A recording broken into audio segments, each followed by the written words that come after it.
రాష్ట్రానికి మరో 4 రోజుల పాటు రెయిన్ అలర్ట్ ఇచ్చింది హైదరాబాద్ వాతావరణ శాఖ.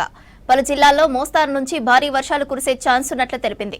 అరేబియా సముద్రంలో ఏర్పడిన అల్పపీడనం ప్రభావంతో జోరుగా వానలు పడే అవకాశం ఉందన్నారు. వచ్చే 24 గంటల్లో వాయుగుండంగా బలపడే ఛాన్స్ ఉన్నట్లు చెప్పారు. ఆదిలాబాద్, జగిత్యాల, కరీంనగర్, నిజామాబాద్, కామారెడ్డిలో భారీ వర్షాలు కురిసే అవకాశం ఉందని చెప్పారు. అటు సంగారెడ్డి, జయశంకర్, భూపాల్పల్లి జిల్లాలకు రెయిన్ అలర్ట్ ఇచ్చారు. నైరుతి రుతుపవనాలు 2 రోజుల్లో కేరళను తాకనున్నట్లు చెబుతున్న హైదరాబాద్ వాతావరణ శాఖ అధికారి శ్రీనివాస్తో హరిత ఫేస్ టు ఫేస్. తెలంగాణ రాష్ట్రానికి మరొక 5 రోజుల పాటు వర్ష సూచన వేసింది వాతావరణ శాఖ. ఇక తెలంగాణలోని ఉత్తర జిల్లాలపైన ఈ ప్రభావం ఎక్కువగా ఉండే అవకాశం కనిపిస్తోంది. దాంతోపాటు నైరుతి రుతుపవనాల రాక, ఇలాంటి పూర్తి డీటెయిల్స్ అడిగి తెలుసుకుందాం. మనతో పాటు హైదరాబాద్ వాతావరణ శాఖ సీనియర్ అధికారి శ్రీనివాస్ గారు ఉన్నారు. సార్ చెప్పండి, తెలంగాణ మీద గత కొన్ని రోజుల నుంచి చూసుకుంటే డిఫరెంట్ వెదర్ కండిషన్స్, వర్షాలు కురుస్తున్నాయి మే నెలలో. ఈ వర్షాలు ఎన్ని రోజులు కంటిన్యూ అవకాశం ఉంది? మనకి ప్రస్తుతం తూర్పు మధ్య అరేబియన్ సముద్రం కొంకణ్ తీరం సమీపంలో ఒక అల్పపీడన ప్రాంతం ఏర్పడింది. ఈ అల్పపీడన ప్రాంతం రాగల 24 గంటల్లో మరింత బలపడి వాయుగుండంగా కూడా మారే అవకాశం ఉంది. ఈ అల్పపీడన ప్రాంతం నుంచి మనకి ప్రస్తుతం తెలంగాణ మీదుగా ఛత్తీస్గఢ్ వరకు ఒక ద్రోణి కూడా ఉంది. ఈ ద్రోణి కూడా ఉండటం వల్ల మనకి ఈ అరేబియన్ సీ ప్రాంతం నుంచి మనకి లాట్ ఆఫ్ మాయిశ్చర్ అనేది ఈ భూభాగం మీదకి రావడం జరగడం వల్ల మనకి పగటిపూట ఈ ఎండ కాసినప్పుడు ఈ వేడిమి ప్లస్ ఆ తేమ కూడుకొని సాయంత్రం అయ్యేటప్పటికి మళ్ళీ క్యూములోనింబస్ మేఘాలు ఏర్పడి చాలా ప్రాంతాల్లో మనకి వర్షాలు పడుతున్నాయి. ఈ పరిస్థితి ఇంకొక 3-4 రోజులు కూడా కంటిన్యూ అయ్యే పరిస్థితి ఉంది. అలాగే మాన్సూన్స్ ప్రస్తుతము మధ్య బంగాళాఖాతం దాటి ముందుకు సాగుతున్నాయి.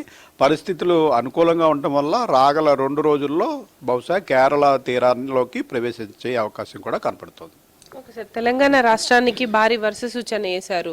ముందుగా ఏ జిల్లాల మీద ఈ ప్రభావం ఉండే అవకాశం ఉంది? ప్రస్తుతం ఈ 1, 2, 3 రోజుల్లో ఉత్తర తెలంగాణలోని జిల్లాల్లో మనకి ఎక్కువగా భారీ వర్షాలు పడే అవకాశం ఉందండి. అందుకని ఆదిలాబాదు, మనం ఈ నిజామాబాదు, జగిత్యాల, కామారెడ్డి, రాజన్న సిరిసిల్ల, మెదక్, సంగారెడ్డి, వికారాబాద్ జిల్లాలకి ఈరోజు హెవీ రెయిన్ఫాల్ వార్నింగ్. మిగిలిన అన్ని జిల్లాల్లో కూడా చెదురుమదురుగా వర్షాలు పడే అవకాశం ఉంది. ప్లస్ 40 నుంచి 50 కిలోమీటర్ల వేగంతో ఈదురుగాలులతో కూడిన ఉరుములు, మెరుపులు, జల్లులు పడే అవకాశం కూడా ఉండటం వల్ల మొత్తం అన్ని జిల్లాలకి కూడా రెయిన్ అలర్ట్ ఉంది. ఈ పశ్చిమాన ఉన్న జిల్లాలకు మటుకు హెవీ రెయిన్ఫాల్ అలర్ట్ ఉంది. అలాగే రేపు కూడా మనకి పశ్చిమాన ఉన్న జిల్లాలకే ఒక 8 జిల్లాలకి మనకి ఎల్లో అలర్ట్. మిగిలిన అన్ని జిల్లాల్లో కూడా రేపు కూడా వర్షం పడే అవకాశం ఉంది. ఈ వర్షాల నుంచి మించు 5 రోజుల వరకు కూడా కొనసాగే అవకాశం ఉంది. మనకి ఈ నెల 27వ తేదీ నాటికి ఇటు పశ్చిమ మధ్య బంగాళాఖాతంలో కూడా ఒక అల్పపీడనం ఏర్పడే అవకాశం ఉంది. సో దానివల్ల కూడా 5వ రోజు నుంచి మళ్ళీ వర్షాలు పెరిగే అవకాశం కూడా కనిపిస్తుంది. ఓకే సార్, నిన్న కురిసిన వర్షానికి ప్రధానంగా ఏ జిల్లాల్లో అత్యధిక వర్షపాతం నమోదైంది?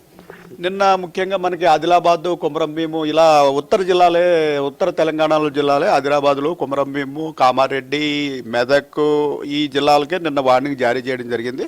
ఆ జిల్లాలన్నింటిలో కూడా నిన్న హెవీ రెయిన్ఫాల్ రికార్డ్ అయిందండి. ఓకే సార్, ఇక ఈదురుగాలులు కావచ్చు, పిడుగుపాటు ప్రభావాలు కూడా చూస్తున్నాం. ముఖ్యంగా పిడుగుపాట్లు అనేటివి ఎందుకు ఏర్పడతాయి? దాని నుంచి రక్షించుకోవాలంటే ప్రజలు ఎట్లా అప్రమత్తంగా ఉండాలి? ఈ పిడుగుబాటు అనేది క్యూములోనింబస్ మేఘాలు బాగా ఉధృతంగా పెరిగిపోయి చాలా ఎత్తుకుపోయినప్పుడు వాటిలో ఎలక్ట్రిక్ ఛార్జెస్ డెవలప్ అవుతాయి. ఈ ఎలక్ట్రిక్ ఛార్జెస్ డిశ్చార్జ్ అవడం వల్ల మనకి లైట్నింగ్, అలాగే పిడుగుపాటు అంటాం దీన్ని. ఈ పిడుగుపాటు సంభవిస్తుంది. అయితే ఇవి ఏంటంటే మనకి వేడిమి ఎక్కువ ఉన్నప్పుడు ఏర్పడే క్యూములోనింబస్ మేఘాలలో పిడుగుపాటు సంభావ్యత ఎక్కువ ఉంటుంది. ఇప్పుడు మనకి ఆల్రెడీ 2-3 రోజులు వర్షం పడి అంత వేడిమి లేదు, వేసవి వేడిమి అంత వేడిమి లేదు. కాబట్టి ప్రస్తుతం కూడా పిడుగుపాటుకు అవకాశం ఉన్నప్పటికీ ప్రభావం చాలా తక్కువగా ఉంటుంది. ఈ వచ్చే నెంబర్ ఆఫ్ పిడుగుపాట్లు కూడా తక్కువ ఉంటాయి. వేసవికాలం మండు వేసవిగా ఉండి ఆ రోజు ఏర్పడిన క్యూములోనింబస్ మేఘాల్లో పిడుగుపాటు తీవ్రత కూడా ఎక్కువ ఉంటుంది. హైదరాబాద్లో రాగల 3 రోజుల వరకు వాతావరణం ఎలా ఉండబోతుంది? వర్షాలు ముఖ్యంగా సాయంత్రం కురుస్తున్నాయి కదా, దీనికి ప్రధాన కారణం ఏమనుకోవచ్చు? ఈ హైదరాబాద్లో వచ్చే 3-4 రోజుల వరకు కూడా ఇలాగే ఆకాశం మేఘావృతమయ్యి ఉదయం పూట టెంపరేచర్లు ఎండ వచ్చినప్పటికీ టెంపరేచర్లు నార్మల్ టెంపరేచర్ కంటే తక్కువే ఉంటుంది. సాయంత్రం వేళల్లో క్యూములోనింబస్ మేఘాలు అక్కడక్కడ ఏర్పడి వర్షాలు పడే అవకాశం ఉంది. ఈ పగటిపూట వేడి ఉండి రాత్రిపూట సాయంత్రం పూట ఇలా మేఘాలు పడటం అనేది సర్వసాధారణం ఈ వేసవి కాలంలో. ఎందుకంటే మనకి పగటిపూట వేడిమి ఎంత ఎక్కువ ఉంటే ఈ ద్రోణి వల్ల కానీ లేకపోతే ఉపరితల ఆవర్తనం వల్ల కానీ లభించిన తేమ అంతా పైకి పోయి సాయంత్రం సమయానికి మనకి ఆ దగ్గరలో క్యూములోనింబస్ మేఘం ఏర్పడటానికి అవకాశం ఉంటుంది. సో ఇవి ప్రీ మాన్సూన్ షవర్స్ అంటాము. ఇవి మామూలుగా మే నెలలో ఒక 5-6 సార్లు వస్తూనే ఉంటాయి. ఈసారి ఏంటంటే రెగ్యులర్గా కంటిన్యూస్గా రావడం వల్ల మనకి మే నెల మొత్తం అంతా కూడా వేసవి తాపం నుంచి పూర్తిగా మనకి ఉపశమనం లభించింది.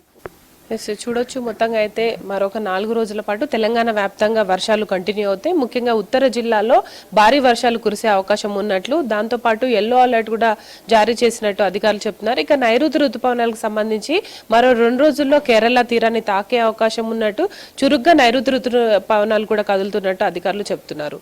ఇది ప్రజెంట్ వెదర్కి సంబంధించిన లేటెస్ట్ ఇన్ఫర్మేషన్. కెమెరా పర్సన్ శ్యామ్తో హరిత, V6 న్యూస్, హైదరాబాద్.